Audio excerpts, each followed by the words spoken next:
దేవుని నామమునకు, పరిశుద్ధ నామమునకు వందనములు, స్తుతి స్తోత్రములు కలుగునుగాక.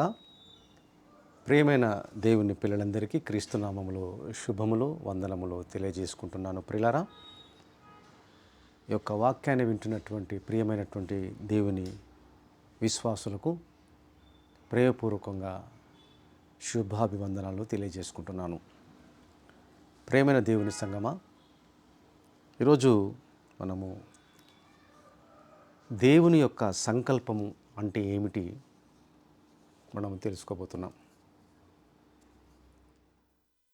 దేవుని సంకల్పం, విల్ ఆఫ్ గాడ్, దేవుని ప్రణాళిక, దేవుని ప్లాన్ ఏమైనా ఉందా? మనకు తెలుసా? చర్చికి వెళ్తున్నాం, వాక్యాలు వింటున్నాం, కానుకలు వేస్తున్నాం, ఆశీర్వాదాలు తీసుకుంటున్నాం, ఇంటికి వెళ్ళిపోతున్నాం. ఇది జరుగుతున్నది అనాది నుండి వస్తున్నది. నీకంటూ వ్యక్తిగతంగా, నీకంటూ పర్సనల్గా ఎన్నో ప్లాన్స్ ఉండొచ్చు.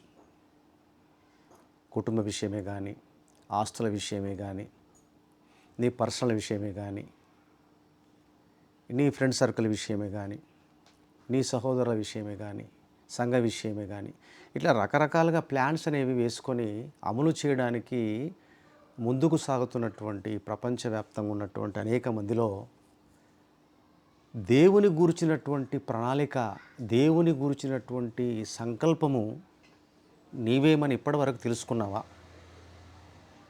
అంటే చాలామందికి తెలియదని తెలుసుకోవాలి పిల్లరా. ఎందుకంటే దేవునికంటూ ఒక సంకల్పం ఉన్నదని ఎంతమందికి తెలుసు అంటే కొంతమందికి తెలుసు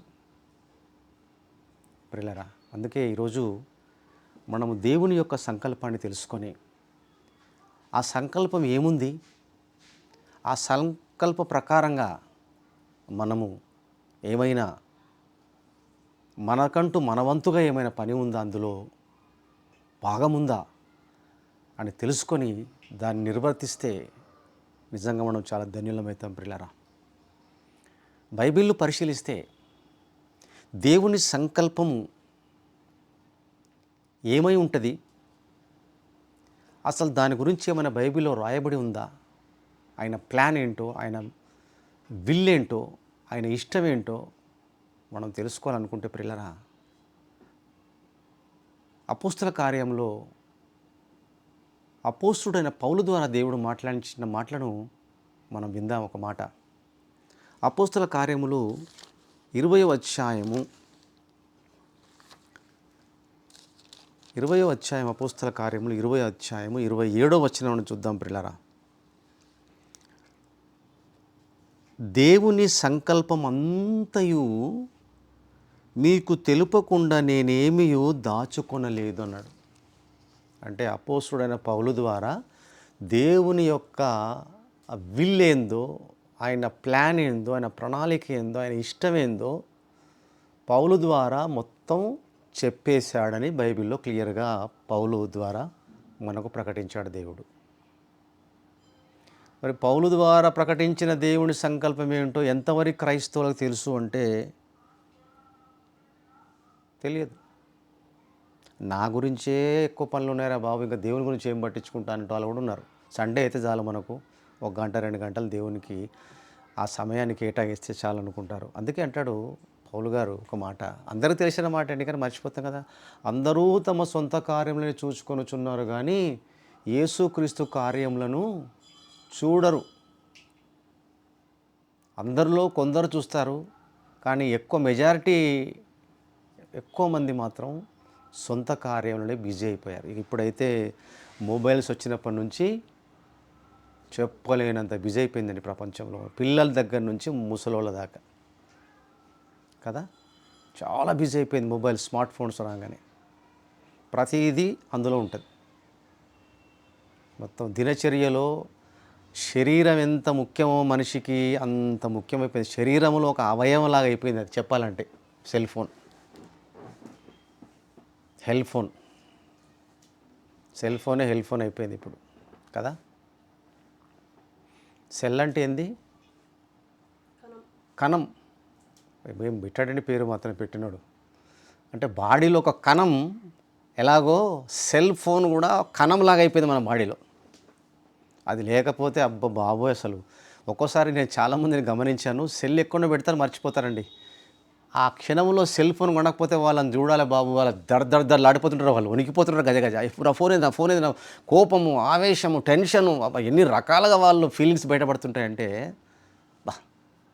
కోట్ల రూపాయల ఆస్తి పోయినా గుండె దడ రాదేమో కానీ సెల్ ఫోన్ కనబడకపోతే మాత్రం గుండె దడ వచ్చేస్తుంది. ఎంత చిత్రం చూసారంటే మన జనరేషన్లో చూస్తున్నామండి దీన్ని, సెల్ ఫోన్. ఎంతోమంది సెల్ ఫోన్ల గురించి హత్యలు, దొంగతనాలు, తప్పుడు పనులు, పాపం పనులు. అందుకే హెల్ ఫోన్ అంటున్నాను, సెల్ ఫోన్. ప్రేమైన దేవుని సంగమా, అందరూ తమ సొంత కార్యాలను చూసుకొనుచున్నారు కానీ యేసుక్రీస్తు కార్యములను చూడరు. ఇలా చూడాలి మనం. చూసి మనలో మార్పు రావాలి. దేవుని సంకల్పమును మనము గుర్తెరగాలి. ప్రియ దేవుని సంగమా, చూద్దామండి. అపోస్తల కార్యాలు 13వ అధ్యాయము 36-37 వచనములు. 13వ అధ్యాయము అపోస్తల కార్యములు 36-37 వచనాలు చూస్తే, దావీదు ప్రవక్త, భక్తుడు దేవుని సంకల్పము చొప్పున తన తరము వారికి సేవ చేసి నిద్రించి, అంటే మరణించటం, మరణించక ముందు వయసు, మరణించకంటే ముందు వయసు, నీవు నేను, ప్రియమైన క్రైస్తవ దేవుని పిల్లలారా, మనమందరినీ కలుపుకొని చెప్తున్నాను. మనము నిద్రించకముందు మన తరము వారికి మనం ఏమైనా సేవ చేశామా? ఎందుకు చెప్తున్నానంటే ప్రియులారా, దేవుని సంకల్ప ప్రకారముగా చూడండి, దావీదు దేవుని సంకల్పము చొప్పున అంటే ప్రకారంగా తన తరము వారికి సేవ చేసి అన్నాడు. ఏం సేవ చేశాడండి? డబ్బులు ఇచ్చాడా? ఆరోగ్య విషయంలో పట్టించుకున్నాడా? ప్రియులారా, ఇవి సేవ చేసేది చాలామంది చేస్తారు, అది చేయకూడదు అని చెప్పట్లేదు. దేవుని యొక్క ఆజ్ఞలో అదొక భాగం. మన తరములో ఉన్న వారికి మనము సేవ చేయడం అంటే సహకరించడం, సహాయం చేయడం అనేది ఒక భాగమైతే, ఆత్మీయంగా నీవేమైనా సేవ చేసావా అన్నది అతి ప్రధానమైన ముఖ్యమైన ఆజ్ఞ. ప్రవక్త అయిన దావీదు ఎన్నో ప్రవచనాలు, వాక్యాలను ప్రకటించాడు. పాటల ద్వారా అనేకమైన కీర్తనలను పాడి ప్రకటించి రాశాడు. దేవుని మాటలు, దేవుని పరిచర్య ధర్మంలో నీవెంతవరకు నీ వంతుగా పనిచేస్తున్నావు అన్నది దేవుని సంకల్పం. పరలోకం నుంచి ప్రభు దిగొచ్చాడు, సేవ చేశాడు, చేసి అపోస్తులకు ఇచ్చాడు. అపోస్తులు మనకిచ్చారు. వాళ్ళతో ఎండ్ కాలేదు, అది మీరు మర్చిపోవద్దు. బైబిల్ ఎండ్ అయిపోయిందంటే ఇంకా మన పని అయిపోయినట్టు కాదు. దేవుడు ప్రవక్తలకు ఇచ్చాడు ఆయన సంకల్పం ఏమిటో. ఆ సంకల్పం ప్రవక్తల ద్వారా ప్రభు చేతికి వచ్చింది, ప్రభు ద్వారా అపోస్తులకు వచ్చింది, అపోస్తుల ద్వారా ప్రపంచవ్యాప్తంగా ఉన్న విశ్వాసులకు వచ్చింది. దేవుని సంకల్పం. అందుకే ఈరోజు వినాలంటున్నాను మీకు. మీ వంతుగా ఏం భారంగా ఉండదు, కష్టంగా ఉండదు, ఇబ్బందిగా ఉండదు. అందుకే ఎక్కువసేపు చెప్పను, కొద్దిసేపు చెప్తాను, వినాలి ప్రియుల దేవుని సంగమా. ఆయన సంకల్పాన్ని విస్మరించిన వాళ్ళు, నిరాకరించిన వాళ్ళు, విమర్శించిన వాళ్ళు అనేక మంది ఉన్నారు ప్రారంభం నుండి ప్రియులారా. ఎందుకంటే సైతానుకు చాలా కోపం దేవుని సంకల్పం అంటే. అసలు మనల్ని దేవుడు ఈ లోకములో కనటానికి ప్రధానమైన కారణం ఏంటో ఒకసారి మీరు చూడండి. మనం పుట్టామంటే ఎందుకు పుట్టామండి? ఒకసారి ఎందుకు దేవుని సంకల్పం మనం ఎందుకు తెలుసుకోవాలంటే, ముందు మనం ఎందుకు పుట్టామో తెలుసుకుందాం. మనం అసలు మనం ఎందుకు పుట్టాం, మనల్ని దేవుడు జన్మ ఎందుకు ఇచ్చాడు, ఆయన ఇవ్వకపోతే మనం ఎందుకు వస్తామండి భూమి మీదకి? ఫస్ట్ అది గుర్తెరుగుదాం మనం. ఫస్ట్ తెలుసుకుందాం మనం పుట్టాం ఎందుకు. యాకోబు పత్రిక మొదటి అధ్యాయము, యాకోబు పత్రిక మొదటి అధ్యాయములో చాలా చక్కగా ఉంది మాట. 18వ వచనం అండి. ఆయన అంటే దేవుడు తాను సృష్టించిన వాటిలో మనము ప్రథమ ఫలముగా ఉండునట్లు సత్యవాక్యము వలన మనలను తన సంకల్ప ప్రకారము కనెను. మన కనడానికి ఏందంట? ఆయన సంకల్పం ఉందంట. Will of God. మనల్ని కనడమే దేవుని సంకల్పం. అర్థమైంది ఇప్పుడు? చాలామంది ఏమనుకుంటారు, మరో జన్మ అంటుంటే నేను మళ్ళా నీ భార్యగా పుడతా, నీ భర్తగా పుడతా, నీ పిల్లలుగా పుడతా కదా. అసలు ముందు ఎందుకు పుట్టావో, ఎవరి సంకల్పంతో పుట్టావో అది ముందు తెలుసుకోవాలి. తర్వాత నెక్స్ట్ నువ్వు పుట్టేది ఎవరి కోసమో తర్వాత సంగతి. అది మనం పుట్టింది దేవుని సంకల్పం. అది ఏంటంటారండి? ఆ సంకల్పం ఏంటో చూడాలి మీరు. అలా పుట్టడం వలన ఏముంది సంకల్పంలో దాగి ఉన్న రహస్యం ఏంటంటే, ఈ సృష్టి మొత్తం అంట మనము నంబర్ 1 స్థానంలో ఉండాలంట. నిజమే మరి. సృష్టి గొప్పది. సృష్టిలో అన్నిటికంటే ముఖ్యం మనం గొప్పవాళ్ళం. మనమండి సృష్టి కంటే గొప్పవాళ్ళం. చూడు, మళ్ళీ చదువుతాను దాన్ని నేను.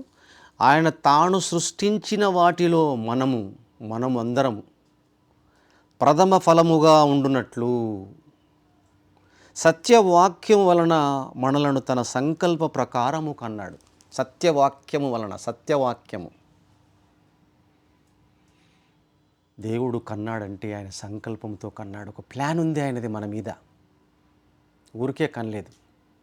ప్రియులారా, గ్రహించు దేవుని పిల్లలారా, ఓ విశ్వాసి, నీవు ఈ లోకానికి వచ్చావంటే దేవుని సంకల్పం. ఎందుకో చూడండి, ఎఫెసీ పత్రికలో ఉంది మాట. ఎఫెసీ పత్రిక మొదటి అధ్యాయము ప్రియులారా 11, 12 వచనాలు. మరియు క్రీస్తునందు ముందుగా నిరీక్షించిన మనము తన మహిమకు కీర్తి కలగజేయవలని. మనమంట దేవుని మహిమకు కీర్తి కలగజేయడానికి నువ్వు పుట్టావు, నేను పుట్టాను. నీకెంతో కీర్తి ఘనతలు ఉండొచ్చు, నీకెంతో పేరు ప్రఖ్యాతులు ఉండొచ్చు, నీకెంతో ఆస్తి అంతస్తులు ఉండొచ్చు, నీకంటూ ఒక చరిత్ర ఉండొచ్చు, నీకంటూ ఒక గొప్ప పేరు ప్రఖ్యాతులు ఘనతలు ఉండొచ్చు. నీవు దేవునికి ఘనత తెచ్చావా ఎప్పుడైనా? నువ్వు దేవుని మహిమపరిచావా ఎప్పుడైనా? నువ్వు దేవుని ఎప్పుడైనా కీర్తించావా? దేవునికి మహిమకరంగా ఏదైనా కార్యం చేశావా? నీ వంతుగా నీ జీవితంలో ఉన్నది అది ముఖ్యమైనది. దానికోసం పుట్టామంటున్నాడు నిన్ను దేవుడు. మన ఘనత కాదు, దేవుని ఘనత కొరకు బ్రతకాలి. నీ ఘనత ఉన్న సంతోషమే, కాదనటం లేదు. కానీ దేవుని విషయంలో ఏవైనా ఘనత కలిగించే పని ఏమైనా చేశావా? ఆయన కీర్తించావా, మయపరిచావా, ఆయన గొప్ప చేసావా ఎప్పుడైనా నిన్ను జన్మింపజేసినందుకు? ప్రియులారా, నేను విన్నాను ఒక దృష్టాంతం, ఒక ఎగ్జాంపుల్ నేను విన్నానండి. ఒక సహోదరుడు చెప్పినప్పుడు నాకు చాలా సంతోషం అనిపించింది. ఇలాంటి ప్రసంగం విన్నాడటండి. దేవుని కోసం మనం ఏదైనా చేయాలని ఒక ఆయన విన్నాడట. విన్నప్పుడు బాధపడ్డాడట ఆయన. ఏమంటే ఆయనకు 2 కాళ్ళు లేవండి, నడవలేడు, నడిచి సువార్త చెప్పలేడు, వాక్యం చెప్పలేడు. ఆ టైంలో, ఆ కాలంలో సెల్ ఫోన్స్ లేవు. ఎప్పుడో జరిగిన సంగతి చెప్పాడు నాకు సహోదరుడు. మేడ మీద ఇల్లుట వాళ్ళది. కిందికి దిగాలంటే ఎవరైనా సహకరించాలి, తీసుకువెళ్ళాలి. అవంతా ఎంత శ్రమ తీసుకోరు. ఒక సహోదరుడు 2 కాళ్ళు లేకుండా ఉన్నాడు, విశ్వాసి. దేవునికి నేను ఏమి చెయ్యాలి, ఏదో ఒకటి చేయాలి, సువార్త విషయంలో నా వంతుగా నేను పని చేయాలనుకున్నట్టు అనుకొని ప్రార్థన చేసుకుంటే దేవుడు ఒక మంచి తలంపిచ్చాడు. ఆయన ఏమిటంటే, మంచి మంచి వాక్యాలు ఏవైతే హృదయానికి హత్తుకునే వాక్యాలు ఎన్నో ఉన్నాయి బైబిల్లో. మనకు చాలామంది ఫోన్స్లో గుడ్ మార్నింగ్ పెడుతూ చక్కటి దేవుని దివ్యమైన వాక్యాలు పెడతా ఉంటారండి. ఎంత ఆదరణకరంగా ఉంటాయండి నిజంగా. అది కూడా ఒక సేవే ప్రియులారా. ఆ వాక్యం మనతో మాట్లాడుతుంది. అలాంటి వాక్యాలు ఆ సహోదరుడు, మరి 2 కాళ్ళు కోల్పోయినటువంటి ఆ సహోదరుడు పుట్టుక నుంచి లేవు పాపం ఆయనకు. కానీ దేవుని నిందించలేదు, దేవుని తప్పుపట్టలేదు. తాను దేవుని యందు భయభక్తులు కలిగి మంచి మంచి వాక్యాలు ప్రార్థనాపూర్వకంగా సెలెక్ట్ చేసుకొని పేపర్ మీద రాసి ఆ మేడ గది పైన కిటికీల నుంచి బయట విసిరేస్తూ ఉన్నాడండి. ఎన్నో రోజులు చేస్తున్నట్ట పని. అవన్నీ కింద పడతా ఉంటే రోడ్డు మీద పోయేవాళ్ళు ఇది ఏంది వేస్తున్నాడని చెప్పి ఆ పేపర్లను కొంతమంది తీసుకొని చదువుకున్నారటండి. చదువుకుంటారు, వాళ్ళు పడేసి వెళ్ళిపోతున్నారు. చదువుకుంటారు, వాళ్ళు పడేసి వెళ్ళిపోతున్నారు. అందులో కొంతమంది ఆ వాక్యాలు విని ఆ హృదయముతో వారు ఆలోచించి దేవుడు వారితో మాట్లాడి అనేకులు మరి విసిరేసినటువంటి ఆ పేపర్లలో కొంతమంది తీసుకొని ప్రభువును అంగీకరించి మారు మనసు పొంది ఆ మేడగది పైకి వెళ్ళి ఆ సహోదరుని హత్తుకొని అభినందించినటువంటి సందర్భాన్ని నాకు సహోదరుడు చెప్పినప్పుడు చాలా సంతోషం అనిపించింది. పిల్లారా, నేనేమి చేయగలను, రెండు కాళ్ళు లేవనుకున్నాడు సహోదరుడు. కానీ ఆయన విసిరినటువంటి దేవుని వాక్యాలు, శక్తిగల వాక్యం అంటుంది బైబిల్లో వాక్యం, రెండంచులు ఎటువంటి వాడి అయిన ఖడ్గము కంటే వాడిగలవండి, బలమైనవి దేవుని వాక్యాల పిల్లలు. మనిషిని మార్చేస్తాయి. కరుడు గట్టిన పాషాణ హృదయాన్ని మార్చే శక్తి వాక్యంలో ఉంది, దేవుని మాటల్లో ఉంది పిల్లరా. ఆయన కృపా మహిమకు కీర్తి కలిగే విధంగా చూడండి. మళ్ళీ చదువుతాను నేను పిల్లరా, అద్భుతంగా ఉంది వాక్యం. చూడండి 11వ వచనం 12వ వచనం. మరియు క్రీస్తునందు ముందుగా నిరీక్షించిన మనము తన మహిమకు కీర్తి కలుగజేయవలనని దేవుడు తన చిత్త ప్రకారమైన సంకల్పమును బట్టి మనలను ముందుగా నిర్ణయించాడు. సృష్టి కంటే ముందుగా అనుకున్నట్టు ఆయన ఏంటంటే, నా పిల్లలను నేను కంటాను భూమి మీద, వారు నా గురించి చెప్పాలి, నేను ఉన్నాను అని. నా గుణాలు, సుగుణాలు, మంచితనాలు, ఆయన ప్రేమ, ఆయన కృప ప్రకటించాలనుకున్నాడట దేవుడు. ప్రియులారా, ముందుగా నిర్ణయించి ఆయన యందు స్వాస్థ్యముగా ఏర్పరచను. ఆయన తన చిత్తానుసారముగా చేసిన నిర్ణయం చొప్పున సమస్త కార్యములను జరిగించుచున్నాడు దేవుడి లోకంలో. ప్రియులారా, ప్రభువునందు, క్రీస్తునందు ప్రియమైన దేవుని సంగమా, దేవునిని ప్రేమించి, దేవునిని సేవించి, దేవుని కోసం బ్రతుకుటనే ఆయన చిత్తం, ఆయన సంకల్పం. ఆనాడు బాప్తిసమిచ్చు యోహాను కాలంలో, బాప్తిసమిచ్చు యోహాను కాలంలో ఏమి జరిగిందో తెలివైన వాళ్ళు, శాస్త్రులు, పరిసయ్యులు, ధర్మశాస్త్రోపదేశకులు ఏం చేశారో ఆ కాలంలో దేవుని మాటలు విని ఒక్కసారి ఆలోచించాలి మనం. ఈ రెఫరెన్స్ చూద్దాం మనం. ఎందుకంటే ధర్మశాస్త్రోపదేశకులు, స్కాలర్స్, ఆ కాలంలో ఉన్నటువంటి గొప్ప గొప్ప మేధావులు బాప్తిసమిచ్చు యోహాను బోధ విని ఏం చేశారో ఒకసారి మనం చూద్దామండి. లూకాసు వార్త 7వ అధ్యాయము. లూకాసు వార్త 7వ అధ్యాయము 29-30 వచనములు చూద్దామండి. లూకాసు వార్త 7వ అధ్యాయం 29-30 వచనములు. ప్రజలందరూ సుంకరులను యోహాను బోధ విని అతడిచ్చిన బాప్తిసం పొందిన వారై దేవుడు న్యాయవంతుడని ఒప్పుకొనిరి. దేవుడు న్యాయవంతుడని ఒప్పుకున్నారు. బోధ విని దేవుని మాటలు విని దేవుడు న్యాయవంతుడని ఒప్పుకున్నారు. అయితే పరిసయ్యులను, ధర్మశాస్త్రోపదేశకులను అతని చేత బాప్తిసము పొందక తమ విషయమైన దేవుని సంకల్పమును నిరాకరించిరి. దేవుని సంకల్పం ఏం చేశారట? నిరాకరించారు. మేము చాలా తెలివైన వాళ్ళం, చాలా జ్ఞానవంతులం, చాలా స్కాలర్స్లం, మా జ్ఞానం ముందు బైబిల్ ఎంత, మా జ్ఞానం ముందు యేసుక్రీస్తు ఎంత, మా జ్ఞానం ముందు నీ బోధ ఎంత, నువ్వెంత. అర్థమైంది ఇప్పుడు మీకు? ఆ కాలంలో నుండే ఉన్నారు అలాంటి వాళ్ళు. దేవుని సంకల్పం చెప్తున్నా నిరాకరించేశారు వాళ్ళు. ప్రియులారా, ప్రేమణ సహోదరి సహోదరుడా, నువ్వు జ్ఞానవంతుడు కావచ్చు, గొప్ప స్కాలర్ కావచ్చు, పెద్ద ప్రొఫెసర్ కావచ్చు, ఎన్నో బుక్స్ రాయొచ్చు. ఏనాడు కూడా మనం అనుకోవద్దు మనము బైబిల్ కంటే ప్రభువు కంటే జ్ఞానవంతులమని. ఎంతటి వారమండి? ఇంతలో కనబడి అంతలో మాయమై ఆవిరి వంటి వారమైన మనకు ఎందుకు అంత ఆలోచన కలిగి ఉండాలి మనం గొప్పవాళ్ళమని? నువ్వు ఎప్పుడూ హంబుల్‌తో ఉండాలి. దేవుని బలిష్టమైన చేతి క్రింద దీన మనస్కులై ఉండుడి నిన్ను హెచ్చించాలి అంటే అన్నాడు దేవుడు ప్రియులారా. ఆయన సంకల్పాన్ని గుర్తెరగాలి. ఎందుకంటే వాళ్ళు తమ విషయమై అన్నాడు చూడండి, ఎంత పదం వాడాడు చూడండి, ఎంత మంచి మాట మాట్లాడి ప్రియులారా. వాళ్ళు తమ విషయమై ఏం చేశారంటే 30వ వచనంలో చెప్తున్నాడు చూడండి. పరిసయ్యులను ధర్మశాస్త్రోపదేశకులను అతని చేత బాప్తిసము పొందక ఎందుకు పొందలేదంటే తమ విషయమే దేవుని సంకల్పమును నిరాకరించి, అంటే డోంట్ కేర్ అన్నారు కరెక్ట్ చెప్పాలంటే.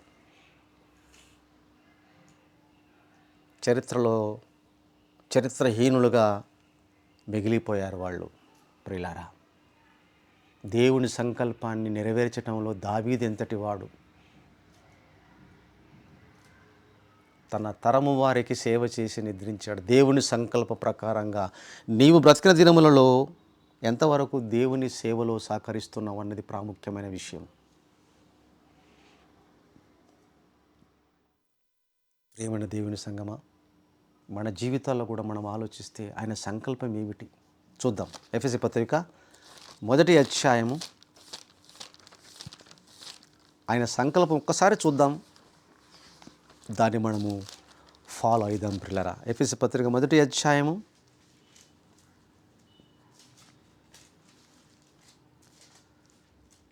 4-6 వచనాలు చూద్దాం ప్రియులారా. ఎట్లనగా తన ప్రియుని యందు తాను ఉచితముగా మనకు అనుగ్రహించిన తన కృపా మహిమకు కీర్తి కలుగునట్లు, దేవునికి ఆయన కృపకు కీర్తి మహిమ కలుగునట్లు తన చిత్త ప్రకారమైన దయా సంకల్పము చొప్పున, ఆయన దయ, ఆ సంకల్పం మన మీద ఉంది. మనం పుట్టాము, జన్మించామంటే కారణం ఏంటంటే ఆయన దయ వలన, ఆయన సంకల్పం మనల్ని కన్నాడు, దేవుడు పుట్టించాడు మనల్ని భూమి మీద. ఆయన కృపా మహిమకు కీర్తి కలిగించాలి, మనం మహిమపరచాలి దేవుని ప్రియులారా. తన చిత్త ప్రకారమైన దయా సంకల్పం చొప్పున యేసుక్రీస్తు ద్వారా తనకు కుమారునిగా స్వీకరించుటకు మనలను ముందుగా తన కోసం నిర్ణయించుకొని, నాకు పిల్లలు కావాలనుకున్నాడు. దేవుని యొక్క కృపా మహిమ కీర్తి కలిగే విధంగా, ప్రభువును మహిమపరిచే విధంగా మనం బ్రతకాలి. ఎలాగంటే మనము తన ఎదుట పరిశుద్ధులమును నిర్దోషులమునై ఉండవలనని జగత్తు పునాది వేయబడక మునిపే ప్రేమ చేత ఆయన క్రీస్తులో మనలను ఏర్పరచుకున్నాడు. జగత్తు పునాది అంటే భూమికి పునాది వేయబడి, సృష్టికి పునాది వేయబడక ముందే, సృష్టి లేకముందే ప్రభువునందు మనము పరిశుద్ధులముగా నిర్దోషులముగా ప్రభువును కొనియాడాలి, దేవునిని కీర్తించాలి, ఆయన మహిమపరచాలి. సత్క్రియల ద్వారా, దేవుని పనుల ద్వారా దేవునికి మహిమకరంగా ఉండాలని నిన్ను జన్మింపచేశాడు. నీవు నీ కోసం బ్రతకటం కాదు, ఈ సృష్టి అంతా మన కోసం బ్రతుకుతుందండి పిల్లరా. అర్థమైందండి? సృష్టి మొత్తం మన కోసం బ్రతుకుతుంది. ఏది చూడండి మీరు, గాలి మన కోసమేనండి. మనం ఉన్నాం కాబట్టి గాలి మన కోసం. చంద్రమండలంకి వెళ్తే అక్కడ మనిషి లేడు కాబట్టి గాలి లేదు. ఏ గ్రహానికి వెళ్ళి అక్కడ మనిషి ఉంటే గాలి ఉంటుంది, సూర్యరశ్మి ఉంటుంది, వెన్నెల ఉంటుంది, అన్నీ ఉంటుంది. అర్థమైందండి? 24 గంటలు గాలి మనకిడ, 24 అవర్స్ గాలి, వెలుతురు చీకటి, వాతావరణం అన్నీ ఉన్నాయంటే ఏంటంటే ఇవన్నీ కూడా మన కోసము దేవుడు సృష్టించాడు. మనము సృష్టి కోసం కాదు బ్రతికేది, మనము దేవుని కోసం బ్రతకాలి. సృష్టి ఉండదు, ఎప్పటికి ఉండదు సృష్టి, అది గ్యారంటీ లేదు. ఒకవేళ సృష్టి గ్యారంటీగా ఉంటే ఏ రోగాలు రావు మనకు, ఏ వైరస్లు రావు మనకు, ఏ భయాలు ఉండవు, ఏ విపత్తులు సంభవించవు, ఏ ప్రళయాలు సంభవించవు. ఇది ఉండదు కాబట్టి వీటిలో ఎప్పుడు మార్పులు సంభవించి ఎప్పుడు కూడా పాడు కావటానికి, నాశనం అవటానికి లోనైపోతుంది సృష్టి మొత్తం కూడా ప్రియులారా. శాస్త్రవేత్తలు సైతం చెబుతున్నారు భూమి ఉండదండి, ఎంతకాలం ఉండదు. అందుకే కదా ప్రయాణం చేస్తున్నారు వేరే గ్రహాలలో జీవించడానికి, అక్కడ ఉండటానికి. పిల్లరా ఉంటామంటారండి? వేరే గ్రహాలలో మనం ఉండటం అనేది ఎంతవరకు సమంజసం ఆలోచిస్తే ప్రియులారా చాలా కష్టంగానే అనిపిస్తుంది. ఎందుకంటే అక్కడ భూమి మీద ఉన్నటువంటి వాతావరణము మనకక్కడ లేదు అన్నది చాలా స్పష్టంగా తెలుస్తుంది ప్రియులారా. ఎందుకంటే అతి భయంకరమైనటువంటి పరిస్థితులు వేరే గ్రహాలలో ఉన్నాయి.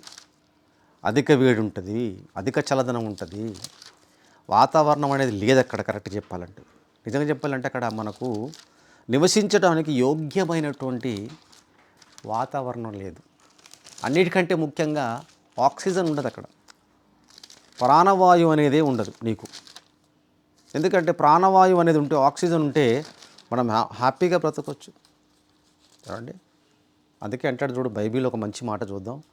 అపోస్తుల కార్యములు 17వ అధ్యాయము 26వ వచనాన్ని చూద్దామండి. అపోస్తుల కార్యాలు 17వ అధ్యాయం 26వ వచనంలో మంచి మాట ఉంది. అది చాలా విలువైన మాట. చూద్దాం. మరియు యావత్ భూమి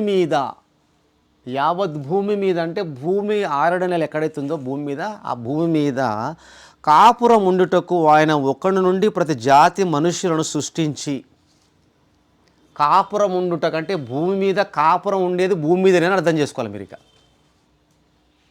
యావత్ భూమి మీద, యావత్ సృష్టిలో కాపురం ఉండటం కాదు, యావత్ భూమి మీద కాపురం ఉండుటకు ఒక మనుషుని నుండి ప్రతి జాతి మనుషులు సృష్టించాడు.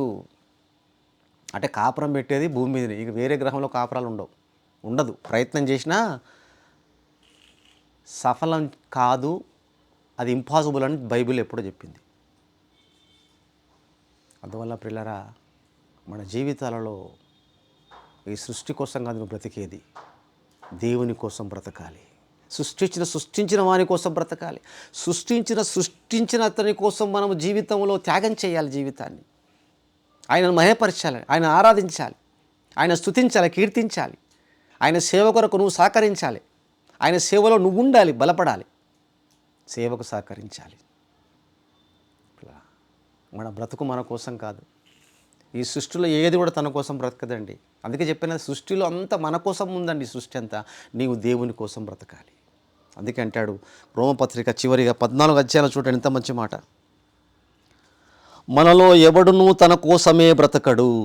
మనలో అంటే విశ్వాసులలో, దేవుని సంఘములో, క్రీస్తు సంఘములో మన కోసమే బ్రతకడు. ఎవడునూ తన కోసమే చనిపోడు. నీ బ్రతుకు నీవు చనిపోవడం నువ్వంటే నీ బ్రతుకు అర్థం లేదని అర్థం. అందుకే అంటున్నాడు, మనలో విశ్వాసులలో, దేవుని పిల్లల్లో, ఓ విశ్వ క్రైస్తవ సంఘమా, దేవుని పిల్లలారా, మనము మన కోసం బ్రతకము, మన కోసమే చనిపోము. మనము బ్రతికినను ప్రభు కోసం బ్రతుకుచున్నాము, చనిపోయినను ప్రభు కోసమే చనిపోచున్నాము. కాబట్టి మనము బ్రతికినను చనిపోయినను ప్రభు వారమై ఉన్నాము. ఇది దేవుని సంకల్పం. అంటే నీ బ్రతుకుట, ఈ లోకాన్ని విడిచి నిద్రించుట ప్రభు కోసం బ్రతకాలి, ప్రభు కోసం చనిపోవాలి. ఆయన లేకపోతే నువ్వు లేవు, నేను లేని ప్రియులారా. ఒక ప్రాముఖ్యమైనటువంటి విషయాన్ని మీరు చివరిగా ఒకటి గమనించండి ప్రియులారా. దేవుని సంకల్పములో ఉన్నవారు ఈ ప్రపంచవ్యాప్తంగా ఉన్న అనేక మంది దేవుని పిల్లలు క్రైస్తవులలో ఎవరున్నారు అని ఆలోచిస్తే, అసలు దేవుని దృష్టిలో ఉన్నవాళ్ళు అంటే దేవుని సంకల్పంలో ఉన్నవాళ్ళు ఎవరు అని మనల్ని మనం ప్రశ్నించుకొని పరిశీలించుకొని అనుకుంటే ఒక వాక్యాన్ని మనం చూద్దాం. రోమపత్రిక 8వ అధ్యాయము 28వ వచనాన్ని చూద్దాం ప్రియులారా. దేవుని ప్రేమించు వారికి అనగా ఆయన సంకల్పము చొప్పున పిలువబడిన వారికి అని ఉంది. అంటే దేవుణ్ణి ప్రేమించేవారే దేవుని సంకల్పములో ఉన్నవాళ్ళు అని అర్థం. మీకు అర్థమైంది ఇప్పుడు మీకు? అంటే మనము దేవుణ్ణి ప్రేమించిన వాళ్ళమైతేనే మనము దేవుని సంకల్పములో ఉన్నవాళ్ళమై మేలు కలుగుటకై సమస్తము సమకూడి అలాంటి వారికి మేలు జరుగుచున్నవి అని వాక్యంలో క్లియర్గా ఉంది. అంటే దేవుణ్ణి ప్రేమించే వారికి దేవుడు ఆశీర్వాదాలు ఇస్తాడు, కృప చూపుతాడు పిల్లరా. వాళ్ళే దేవుని సంకల్పంలో ఉండి పిలువబడిన వారు, దేవుని సన్నిధికి పిలువబడిన వారు, దేవుని ప్రేమకు పిలువబడిన వారు, పరలోకానికి అర్హులుగా పిలువబడిన వారు, దేవుని పరిచర్యలో పాలుభాగస్తులవుటకు పిలువబడిన వారు, ఆయన కృపామహిమ కీర్తి కలిగేటట్టుగా చేసేవాళ్లే దేవుణ్ణి ప్రేమించినట్టుగా మనం ఉంటే, ప్రేమించినట్టుగా మనం ప్రవర్తిస్తే, దేవుని ప్రేమిస్తే మనస్ఫూర్తిగా హృదయపూర్వకంగా దేవుని ప్రేమిస్తే మనము దేవుని సంకల్పంలో ఉన్నవారిగా ఉంటాము కనుక మనం ఖచ్చితంగా దేవుని ప్రేమించాలి. ఇది ఆయన సంకల్పమే ఉంది పిల్లరా. కనుక ఆ సంకల్పం నెరవేర్చడంలో పాలుభాగస్తులు ఉండాలంటే మనం ఖచ్చితంగా దేవుని ప్రేమించేవారు ఉండాలి. తుది వరకు మన జీవితం అంతం వరకు మనం దేవుణ్ణి ప్రేమిస్తూనే ఉండాలి పిల్లలు. కష్టంలో, బాధలో, సమస్యలో, ఇరుకు ఇబ్బందులు, దుఃఖంలో, వేదనలో, ఆర్థిక ఇబ్బందులు, అనారోగ్య సమస్యల్లో ఏది కలిగినా, శోధనలు కలిగినా మనం ఎప్పటికీ దేవుణ్ణి ప్రేమిస్తూనే ఉండాలి. మన పుట్టుక, మన జీవితం ప్రభువును మహిమపరిచేది. అట్టి నిరీక్షణ కలిగి, అట్టి విశ్వాసాన్ని కలిగి దేవుని సంకల్పం కోసం బ్రతుకుదాం. ఆయన సేవకు సహకరిద్దాం. దేవుణ్ణి స్తుతిద్దాం, కీర్తిద్దాం, మహిమపరచుదాం. ఆయన కృపా మహిమ కీర్తి కలిగినట్లు మన జీవితాలలో మనవంతుగా సేవకు సహకరిద్దాం. తలలో వంచండి, ప్రార్థన చేస్తాను. దయగల తండ్రి, కృపగల దేవ, మీకు స్తోత్రములు చెల్లించుకుంటున్నాము నాయన. మీ సంకల్పం అంటే ఏంటో మేము తెలుసుకున్నాం. అసలు మేము పుట్టుకనే మీ సంకల్ప ప్రకారంగా పుట్టామని, మా జీవితాలు మీకోసం బ్రతకాలని, మీ సేవ కోసం ఉండాలని ఎంతో చక్కగా మీ వాక్యం ద్వారా తెలియజేసినందుకే స్తోత్రాలు చెల్లించుకుంటున్నాం. వాక్యమును విన్న నీ బిడ్డలను దీవించి ఆశీర్వదించండి. మీ కృపను బిడ్డకు దయచేయమని ఈ ప్రార్థన మీ ప్రియకుమారుడైన యేసుక్రీస్తు పేరట ప్రార్థించి మిక్కిలి వినయముతో వేడుకొనుచున్నాము తండ్రి. ఆమేన్.